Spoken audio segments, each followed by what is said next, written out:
connais sûrement des gens brillants, et pourtant leur vie part dans tous les sens, ils comprennent tout vite, mais ils s'épuisent, ou ils sabotent ce qui compte vraiment. Et tu te dis, mais attends, c'est ça l'intelligence ? Peut-être qu'en fait on s'est trompé de définition. Dans cette vidéo, tu vas découvrir à quoi sert vraiment l'intelligence et pourquoi 90% des gens l'utilisent contre eux-mêmes. On entend souvent que l'intelligence est la capacité à s'adapter et en un sens c'est vrai. Biologiquement, c'est la base de la sélection naturelle, un être vivant s'adapte à son environnement pour survivre.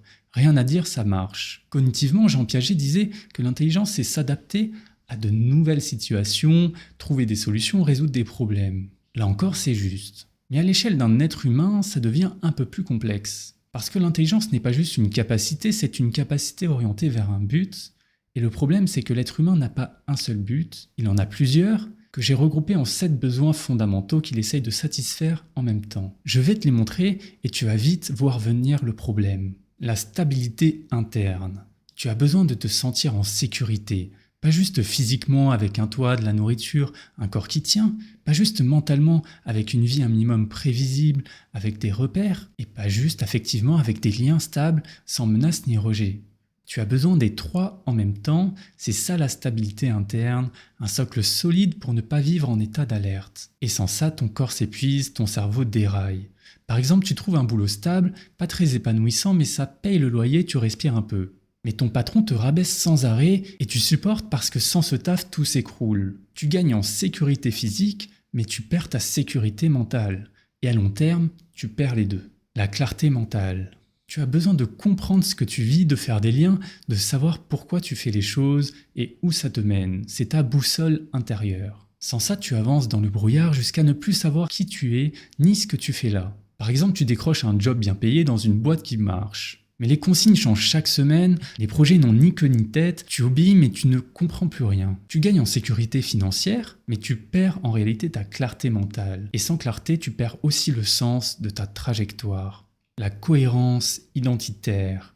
Tu as besoin d'être aligné entre ce que tu penses, ce que tu ressens et ce que tu fais. Tu as besoin de te sentir toi sans devoir faire semblant. De ne pas jouer un rôle en permanence. Sans ça, tu t'adaptes à tout, sauf à toi-même, et tu finis par douter de qui tu es vraiment. Tu souris au travail, tu évites les vagues avec tes amis, tu rentres chez toi et tu joues encore un rôle. Tu n'as pas un seul moment pour respirer.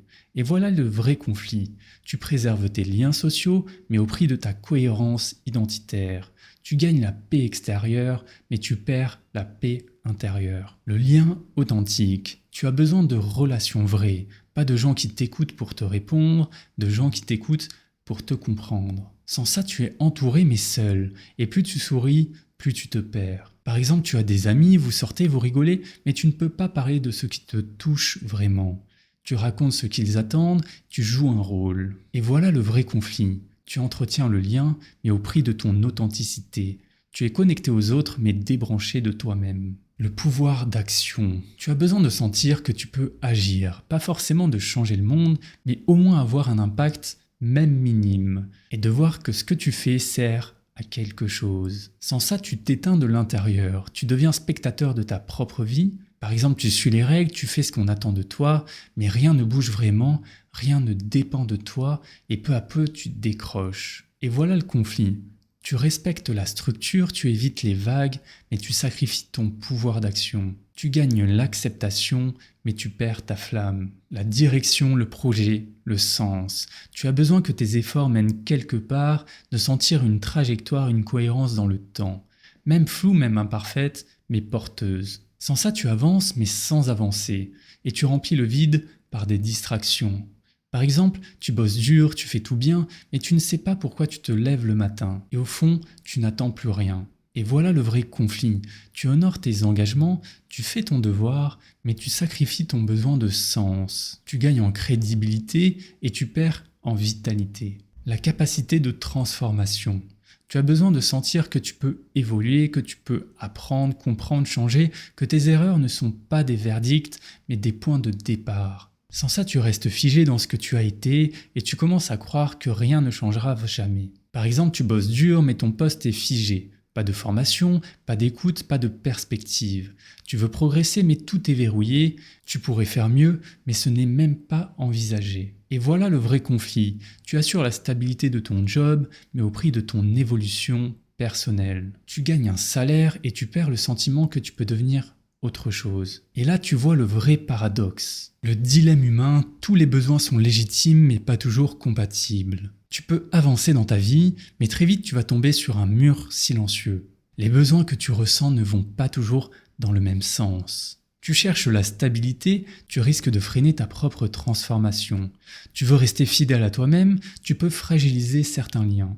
Tu t'adaptes pour survivre dans ton environnement, mais à force tu perds de vue ce qui te ressemble vraiment. Et c'est là que le paradoxe éclate. Chaque besoin est légitime, mais parfois les satisfaire en même temps est impossible. Et ce n'est pas un bug, c'est la structure même de la vie humaine. Alors non, une vie intelligente, ce n'est pas une vie où tout va bien en même temps.